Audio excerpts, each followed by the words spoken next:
Big boss season 9లో ఉన్న celebrities పేర్లు ఒకసారి ఫాస్ట్ గటగటగా చూద్దాము. టోటల్‌గా 9 మెంబర్స్ ఉన్నారనమాట. ఒకటి ఫస్ట్ వచ్చేసి తనుజ.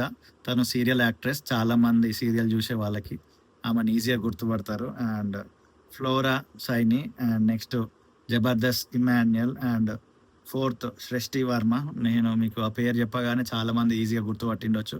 కొరియోగ్రాఫర్ పుష్ప సాంగ్ చేసిన వాళ్ళు. And Bharani, Chi La Sow Sravanthi famous. అప్పుడు ఒకప్పుడు కుమ్మేసిందనమాట. నెక్స్ట్ ఇన్‌స్టాగ్రామ్‌లో ఊపే అమ్మాయి 'రీతూ చౌదరి' అండ్ నెక్స్ట్ 'బుజ్జిగాడు' సినిమాలో సెకండ్ హీరోయిన్‌గా ఉన్న సంజన అండ్ 'రాను బొంబాయికి రాను' అన్న 'బొంబాయికి రాను' అని పాట పాడి 'బిగ్ బాస్ 9' హౌస్‌కొచ్చిన రాము రాథోడ్. అండ్ నెక్స్ట్ మన ఒకప్పటి గ్రేట్ కమెడియన్. మనం చిన్నగున్నప్పుడు ఆయన కామెడీ చూసి బాగా ఎంజాయ్ చేసినాం 'సెవెన్ బై జీ బృందావన్ కాలనీలో' సుమన్ శెట్టి. టోటల్‌గా 9 మెంబర్స్. ఈ 9 మెంబర్స్‌లో మీరు ఎవరు గట్టి పోటీ కామనర్స్‌కి ఇవ్వబోతున్నారు ఇందులో అని అనుకుంటున్నారో వీడియో కింద ఖచ్చితంగా కామెంట్ చేయండి.